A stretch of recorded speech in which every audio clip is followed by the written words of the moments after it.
Okay, halo, Assalamualaikum semuanya. Assalamualaikum Wak Geng. Cik. Balik lagi sama edisi berbual ni Cik. Jadi nama podcast dia berbual. Berbual lah. Berbual. Jadi kita berbual. Kali ini tu kita sama Om Cipto. Dia sebagai ketua apa Om? Kalau boleh tahu? HPI, Himpunan Pramu Wisata Indonesia. Himpunan Pariwisata Indonesia. Dan kita hari ini tu, Lingga. kita itu lagi di dekat air terjun apa ni Om? Kalau boleh tahu. Nah, nama tempatnya nih Air Terjun Kador. Air terjun Kalau Kado. kalau orang sini nyebut Air Terjun Kado. Kenapa dikasih nama Air Terjun Kado? Karena memang lokasinya di Desa Kado. Oh iya betul. Kalau nama dia dekat restoran, dia terjun Son. Terjun Son. Betul. Jadi Om, kita ini kan Lingga ini mungkin, mohon maaf lah, dicakap pariwisata kita ni unggul kan. Betul. Bisa kita menjual kan. Salah satunya yang di belakang ini kan Om. Betul. Jadi macam Om Cip selaku ketua ini dari tadi yang apa tadi? Ketua apa? HPI. HPI itu tentu ini jadi apa? Tantangan tak? Ada tak tantangan selama kita mempromosikan yang namanya pariwisata Lingga ni? Ya, jadi tantangan terberat itu memang rentang kendali ya. Karena rentang kendali itu berkait dengan biaya transportasi mereka ke sini. Dari Batam akses, itu lebih kepada aksesibilitas berarti ya? Jadi sebagian orang bercakap kalau nak pergi Singapura lebih murah lagi ketimbang ke kedai ini, gitu. Nah, tergantung sekarang kita sama-sama lah. Saya cakap sama-sama, kita punya tempat bagus, kita kelola bersama. Oke, betul. Ya. Ada tempat bagus, ya kita didukung juga kebijakan-kebijakan oleh pemerintah yang bagaimana mendukung. Terus ya kawan-kawan dari influencer, kawan-kawan yang sering promo macam awak nih, buatlah promo macam nih. Ya, itu Selalu lah pergi macam tempat nih. Ini sekali pergilah sempur pula. Jadi tadi tu ada cerita sikit kami naik tadi sama Bang Danu Bang Danu itu, Bang Amka dah naik dulu dia. Bang Amka tadi kloter pertama. Dah macam kloter haji. Kloter 1, kloter 2. Kami tu kloter 2 dan Om Cip memang nak dicakap profesional lah. Dia kasih apa? Motivasi. Ayo, dekat lagi. Sampai dekat lagi. Cepat. Ayo pelan-pelan. Kan? Banyak orang ini kan kami ni, cerita kami ni. Tapi ada tak cerita-cerita bawa tamu macam itu Om? Ada, pernah satu masa tu kita bawa tamu tu, ya badan dia memang lebih kurang dengan awak ni lah Ju. Jadi jalan sejam dia dah ngeluh. Ke mana? Ke Bukit Permata. Oh, Bukit Permata. Okey. Saya tak sebut nama lah Okay. Jadi awal dia tu nampak gagah lah, badan besar, baju loreng gitu ya, loreng-loreng biasalah, loreng-loreng fashion kan. Yalah, fashion. Jadi gagah jalan, bawa tas ransel juga, ransel semi militer. Gagah. Sejam pertama tu lah ngeluh, kaki dia ngelelas kata dia kan. Pakai sepatu. Sepatu tu bagus. Sepatu gunung. Cuma waktu itu saya lah cakap, nyebrang sungai ni baik tanggal dulu sepatu tu, kelak basah, jalan kita lagi jauh. Dia nengkar. Dia nengkar. Jalan 2 langkah dia jatuh ke sungai tu, sepatu dia basah. Itulah pasal kaki dia tu ngelelas, basah. Jalan. Habis tu kaki dia kram, kata dia, okey berhentilah sekejap. Kami pun buka bekal, makan cemilan. Habis tu jalan sebentar, berhenti lagi. Itu berlangsung sepanjang jalan lah. Jadi waktu itu rombongan kami tu, kami dengan KNPI buat kegiatan itu Sehari Sumpah Pemuda. Oh, Hari Sumpah Muda. Betul. Sumpah Pemuda. Jadi Oktober, 28 itu sekitar 67 orang naik ke Bukit Permata. Dari jadi, berbagai elemen masyarakat. Dari berbagai organisasi waktu itu kan. Jadi karena memang saya yang diminta waktu itu sama ketua KNPI kita tuh, tolonglah bang, gitu dia cakap kan. Jadi saya ambil grup terakhir lah. Saya paham bakal banyak nanti yang tercece nih. Iya, makanya ngambil yang terakhir. Dan betul saja. Nomor tu Cece sengaja, macam ada tinggal kawan dia tuh, macam saya cerita di jalan tadi. ditinggal kawan dia. Jadi kami ngambil lah jalan. Jadi biasanya itu saya bawa tim sekitar 6 jam sampai ke puncak. Ini Ini tidak. Jadi jalan tuh sebentar lah. Eh, tangan kram lah. kata kami tadi lah. Nah, lebih merejeh lagi, lebih merejeh kata Melayu tuh. Jadi yang kami itu masih yang beginner, masih yang bawah-bawah lagi. masih inilah. Makanya santai tadi. Pada tadi tu itu mana ni lah pintar macam tu. Tak apa, wahai, tak apa kata dia kawan. Aduh, tapi selalu lah memang itu profesional gitu Ya, Jadi jadi bentuk jadi- tanggung jawab. untuk Kan? tanggung jawab. Jadi karena memang tujuan dia mau naik ke sini, ya. Okey. Jadi kita upayakan bagaimana dia sampai dengan selamat, Dengan selamat, dengan itu yang selamat, penting. itu yang Bukan penting. dengan cepat. bukan dengan cepat. Gitu. Demikian juga saya sambung cerita tadi tuh. Jadi kami berjalan, berangkat pukul 8 pagi nih. 8 pagi. Nah, biasanya pukul 3, pukul 4 lah sampailah Sampai. puncak. Ini pukul 6 kami masih sampai daerah Gua Kelelawar. Gua Kelelawar itu cukup rawan, banyak ular situ. Oh, iya, iya, iya. Karena memang ada gua kelelawar bersarang di situ. Oh, jadi Ular itu cari makan tu lah. ya, ya, berarti Ah. tempat liar lah sikit dah. Lihat sikit. Jadi memang sudah ya, jalan. Akhirnya kami tiba tu jam 10 malam. Jam 8 pergi Pergi 10 malam sampai sampai belum acara? 14 jam kami tidur. Acara ada? Acara besok pagi. Wah, iya. Ya. Istirahat. Aturannya 6 jam tu berarti petang tu kita dah persiapan. Dah santai, dah istirahat, apa berehat, sudah bergurau. Tapi memang kan kalau kondisi lapangan kita tak tahu. Tak bisa, itulah. Tak bisa prediksi ya. Prediksi. Kadang tamu kita ni okey, kita dah naik kan. Kadang tamu-tamu kita pun, mohon maaf, dia biasa dia naik gunung-gunung di Jawa tu kan. Gunung jauh ya langsung ini. Ya, dia naik ke Bromo, dia naik ke Semeru. Ya betul. Cuma kan ada juga yang di sana tuh ada fasilitas kendaraan nih. Betul. Ya, ada yang boleh naik jeep, naik ojek sampai dia ke puncak. Dia Sampai lebih itu. ini apa? Lebih kepada perbezaan trek, enak. Itu Karena yang menjadi memang, masalah karena memang standar dari pendaki-pendaki gunung itu ketinggian gunung. Oh, ketinggian gunung. Kami sampai di gunung A, tingginya 3.700. Sampai ke gunung B, tingginya 3.200. Bukit Permata berapa? 1.000 bang. 1.000 cuma. Tapi Kami dari titik nol. Gitu. Sebagian gunung-gunung lain itu kan dia memang 3.000 lebih, 3.800, 3.700. Tapi dia punya summitnya itu kan sudah 2.800 atau 2.900. oh. Sisanya memang summit memang. Summitnya Betul, cuma betul. ya lebih kurang sih sebetulnya. Kita mulai dari 0, 1.000. Dia mulai dari 2.800 ke 3.800, 1.000 juga. Oke. Nah, Tentang ini Om, kami ada juga kawan-kawan ini. Kawan-kawan kita malu lah kan, kita TikTok juga kan. Ada kawan-kawan bertanya, kalau boleh tahu, untuk puncak Gunung Daik, itu berapa ketinggiannya Om? Kita bicara yang itu dulu. Jadi pernah Diukur? diukur waktu itu ya, tapi sudah lama. Waktu itu ada pendaki dari Belgia, namanya Ruli. Dia bawa tim ke atas, coba nak puncak, tapi tak sampai. Karena alat dia canggih, sudah ada GPS, jadi dia bisa mengukur tuh diperkirakan 1.170. 1.170 Sedangkan Bukit Permata di sebelah Cuma 1.000. 1.000 pas. 1.000 pas. Oh. Tapi kalau kita tengok Om, ini balik ke tracknya tu, antara Bukit Permata sama Gunung Daik.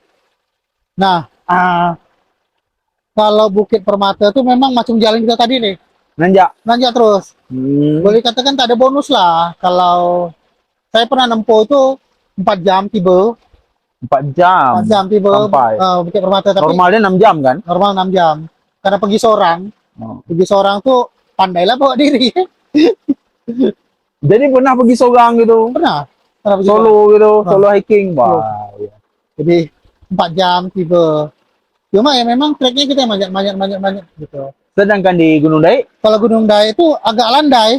Oh, landai. Tapi jauh. Mau jauh masuk ke perut hutan itu, jauh itu sekitar 3 jam kita masuk ke perut hutan, baru kita agak nanjak. Oh, oke, paham, paham. Orang-orang ini, orang-orang dari, kita kan ada turis lokal kan, tapi kalau turis mancanegara, anak cerita pernah bawa gitu. Pernah. Jadi ada tak tanggapan orang tuh, oh ini kok treknya seperti ini, katanya kan? No, justru orang-orang, ada salah satu itu, ada satu blogger, dia penulis Ya. di website, namanya Daniel. Itu dia minta ke Gunung Dayak itu one day. One day trip. Jadi Sampai. pergi pagi, sore balik gitu. Jadi waktu itu lagi muda, lagi sehat nih, Ju. Lagi sehat ya. Sekarang lah tuh nah lah tuh. Tapi kalau tengok masih sehat lagi tadi. Kami sama Danu aja bisa ditunggu ya tadi. Itu udah hebat lah tuh. Jadi saya pergi pukul 8:30, berlari lah. Nggak berlari bawa bule tinggi. Kita melangkah 3 langkah, dia cukup 2 langkah. Kalah, kalau tak berlari habis, kita kena tinggal. Berlari, bawa sampai. Jadi istirahat pun sekejap aja di jam 12 tuh di pos 2. Istirahat kejap, makan. Dia makan keripik, kita makan nasi lambat sikit. Oh. Gitu. Dia makan keripik dah kenyang lah. Dah kenyang lah. Lari sampai ke atas. Pukul 2 kami tiba, saya berjanjian gitu ya. Pukul 2 sampai dimanapun kita balik. Oh. Saya buat perjanjian gitu dengan dia tuh. Jam 2, oke. Jadi dia cuma saya tuh lihat kemana lagi kuat. Sanggup tuh, masih sanggup berlari walaupun mencungap juga lah kata. Tahun berapa tu? 2016. 2016, sekarang 2024. 8 tahun yang lalu. 8 tahun yang lalu. Masih kuat lagi ya? Kuat. Jadi jam 2 kami tiba di bagian terakhir yang bisa didaki. Soalnya sisanya itu yang harus climbing kita kan. Jadi ketinggian 1080 itulah posisi terakhir kita bisa hiking. 1080. 1080 berarti sisa dari 1170 tadi. Berarti sisa sekitar 90 meter itu tak bisa. kita kalau climbing. Jadi sampai di situ dia sempat ngambil foto, dia priok kerel. Oh, banyak gitu ya? Banyak. Tapi comel-comel. Ada comel macam nih. Di foto atau diambil? Dia foto. Foto. Dia lebih sopan orang asing ya. Oh. Dia tak berani ngambil, walau slide down dia tak boleh ngambil. Dia cuma ambil foto-foto. Dia tag lokasi apa semua. Oke, jam 2.15 kita go back. Oke. Walaupun balik lah. Tapi karena turun itu sedap kan. Berlari juga. Jadi jam 2 saya turun. Sampai kami ke pos 2 tuh, sempat singgah pula air terjun. Air terjun apa tuh? Air terjun Daik. Air terjun Daik. Air terjun Daik atau orang tua dulu sebut dia tuh air terjun luan kapal. Karena ada satu besar tuh. Batu dia besar, memang mirip haluan kapal. Bentuknya macam tuh. Makanya dinamakan macam tuh. Ya, kalau boleh tahu jarak dari sini, dari Daiknya sendiri? Biasa tuh sekitar 5 jam di situ. 5 jam. Pernah bawa tamu ke situ? Pernah. Karena orang tuh minta, "Bang, ada nak tempat air terjun gitu yang cantik?" Pernah. Pernah dulu ada orang Tanjung Pinang. Dia mimpi dia kalau mau sembuh suruh mandi di air terjun Daik. Jadi dia cari-cari info, dapat nomor saya kontak. Oh, datanglah gitu. Jadi dibawa ke sana. Dari mimpi. Jadi mimpi berarti promosi kita ni sampai mimpi je sampai mimpi. Kuat semedi ni. Yang ini, yang terakhir Om. Tentang ini, di pariwisatanya di Lingga ini. Orang kan pasti bertanya, kalau kami ke Lingga, kami ke mana? Itu yang menjadi pertanyaan orang kan. Jadi request dari Om Cip, request. Request saja. Untuk destinasi ya? Untuk destinasi wisata. Jadi kalau kawan-kawan kan ada pertanyaan, kalau kami ke Daik, kami ke mana kan? Tergantung sih pengunjung dia itu kan ada ya, wisatawan bermacam-macam, ada yang lebih ke budaya. Yang begitu. Ada yang ke religi. Ada juga yang komunitas pecinta alam. Kalau yang macam pecinta alam lah, karena kita ambil yang pecinta alam dulu. Kalau pecinta alam itu juga kita tengok kan, kalau memang dia tuh sekedar mau piknik aja ya, air terjun Resun itu cukup representatif. Cukup ya. Cukup representatif. Sama Sungai Kim di bawahnya. Sungai Kim di bawah dia. Terus Kita juga ada Lubuk Muncung di Desa Merawang nih. Bisa Merawang ya. Itu dari kelola bagus. Nanti kemarin terakhir tuh ada tamu dari grup-grup Asita Akbabri itu saya ajak berenang sana. Oh. Dan tanggapan orang tuh? Amazing. Jadi excited lah mungkin Excited gitu, amazing. Waduh, Mas, sungai di Dayak itu seperti ini, ya rata-rata seperti ini sungai kami di dengan air gunung yang betul-betul air yang betul-betul jernih, sejuk, kemudian kandungan mineralnya itu ya. Betul. Itu untuk yang apa ya, terjun ini kan di kami tapi ya Jeroson bisa request ya, jadi request. Kalau untuk pendakian Bukit Permata sama tuh ya untuk tingkat pemula tuh ya ya tingkat pemula ya, karena gunungnya juga nggak tinggi kan Jo, nggak tinggi, kemudian boleh dikatakan treknya tidak terlalu sulit lah. Gunung Dayak, kalau Bukit Permata lebih tingkat kesulitannya lebih tinggi ya dibanding Gunung Dayak ya. Gunung Dayak, Gunung Dayak ini lambat itunya cuma ya, karena jauh dari satu sini ke sana tuh ya. Nah sebetulnya kalau saya itu air terjun yang paling cantik itu ada dua sih di tempat kita tuh. Di yang pertama di daerah Mentude itu ada Ceruk Langsi sama Jelutong. Jelutong ya. Kalau Ceruk Langsi itu memang dia tebingnya tuh rata betul, dari atas ke bawah tuh rata, macam langsi dia jadinya, air jatuh itu macam langsi tirai gitu ya. Langsi itu gorden ya, gorden.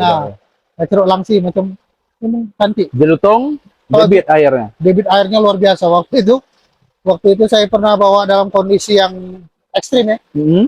Pokok besar macam nih, boleh dipeluk ini, tak boleh dipeluk, bergegah.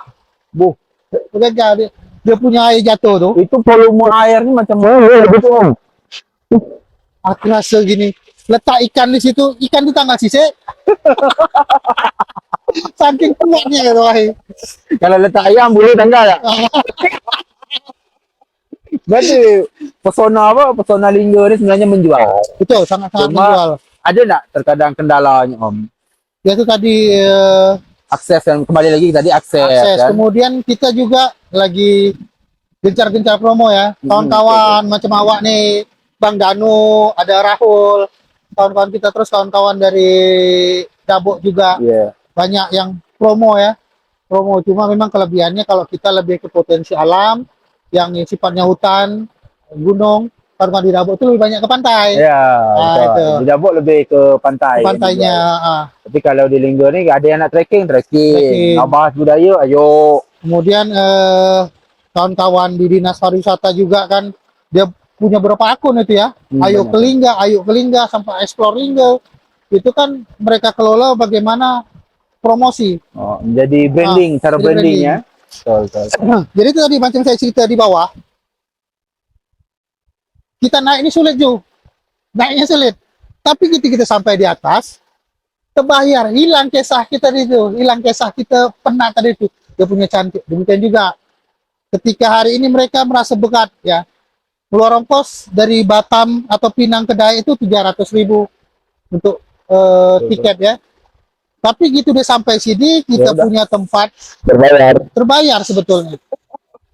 Ada yang nak kuliner juga cukup inilah wisata alam, wisata budaya kita ada. Kalau budaya religi kita punya pusat Melayu ya, kerajaan Melayu Lingga di sini. Kemudian kalau untuk religi juga ada bangunan-bangunan yang sifatnya untuk ibadah. Masjid Sultan itu dibangun ibadah. Lingga ini pakai lengkap. Boleh tak rugi datang ke sini, sumpah. Tak rugi. Cuman ada dua agak lama sedikit lah. Kadang dia pun takut dia punya cuti vakansinya tak lama. Dapat pergi hari ini, besok berjalan, lusa lah balik. Mana cukup. Sebenarnya ambil lah 3 hari 2 malam. Dapat kita main ke Pantai Dungun. Wah itu cantik. Pantai Dungun. Pantai Dungun ya, yang ada mercusuar Tanjung Nyang. Tanjung Nyang ada mercusuar dia tu. Sebenarnya emang iya pakai lengkap gitu nih. Dah lengkap betul lah. Kalau nak nyelam gonggong dengan kawan-kawan di Linau tuh Wah, boleh. ada Boleh. request juga ada Boleh. orang tuh. Jadi orang tuh siap lah kalau nggak nyelam kedalaman 2 meter, 2,5 meter, nyelam gonggong. Dia siap bantu, pandu tuh. Oke. Ya. Mantap, mantap, mantap, mantap. Keren, keren, keren. Di apa? Mungkin yang apa? Yang dah terakhir ya, dah, Om. Ya, dah. Hmm. Kata-kata terakhir dah mungkin meminta sedikit lah supaya macam mana ajakan gitu untuk datang ke Linggar. Macam mana supaya kita datang? Kadang menonton ni kan membuat orang tertarik ni Om. Kan? Wah, itu yang susah saya tuh. Kalau bicara pengalaman, bicara tentang untuk promo tuh tak pandai. Tapi kalau bicara ini tempat yang pernah saya kunjungin ya mungkin saya menetap di Lingga ini kan 2009 sampai sekarang ya. Ya cukup banyak sih tempat yang saya kunjungin. Baik pulau-pulau dia walaupun Okey, okey. Sama ini Om, satu lagi Om apa? Kita kan tadi dah selesai promosi. Ada satu-satu kata-kata Om tadi tu yang cantik. Terkadang kan ada orang menilai lebih bagus lagi air terjun sana daripada sini. Macam mana tu Om pendapat Om? oh gitu itu Itu dia. kata-kata terakhir aja lah. Ya, jadi setiap tempat itu punya nilai keindahan tersendiri ya. Jadi setiap tempat punya estetika eksotika tersendiri. Tergantung dari mana kita ingin menikmati tempat itu. Okey. Tu, patut kan kata-kata Om Tiap. Jadi kami sama Danu tadi tu itulah yang kami dengar tadi. Ya. Kita walaupun ini apa mungkin di sana lebih cantik. Tergantung kita lah menilai. Hmm, Di Kado ini apa yang ini? Apa yang menjadi nilai dia? Ini view ya. Kalau di belakang view kita air terjunnya ya kalau sama. ya macam yang hobinya snorkeling, diving, ya pasti cintanya Benan, Ya. pasti Yeah. cintanya Benan gitu loh. Yang suka main berlibur di pantai dengan kotek-kotek yang apa, Depile Dabo, ada sergang, ada batu bedaun ya. Dan itu punya nilai-nilai masing-masing. Pantai Napau nih yang baru di Napau, Napau Napau, Beach. Ya, Napau Napau Beach. Beach. Itu kan menjadi nilai masing-masing. Kan? Masing-masing. Okey, okey, keren untuk. Jadi Om Cik, terima kasih dah berbagi sedikit cerita tentang pariwisata Lingga ni. Jadi itulah Om Cik, di luar kami tu kadang bertanya macam mana lah ke Lingga. Apa yang menarik je kat sini kan. Kadang kita kalau TikTok ni Om, kita ke TikTok merekam itu jenis ton, merekam ini satu-satu. Kalau macam ni kan sedap, luas. Kan? Demikianlah cerita kami hari ni. Ya. Tak lebih terkurang bersama Om Cipta nanti saya hashtagkan, saya tagkan. Ada tak akun IG? Akun IG saya itu Untuk yang ini yang promo wisata tadi itu yang atau Facebook? lebih ke lebih saya itu lebih dukung programnya Ayo ke Lingga. Ayo ke Lingga. Ayo ke Lingga, Explore Lingga itu ya. Okey, siap. Jadi demikianlah cerita kita hari ini dari air terjun Kado, desa apa ni? Desa Persiapan Cempaka. Desa Persiapan Cempaka, Kabupaten Lingga bersama Om Cipta. Assalamualaikum semuanya. Terima kasih.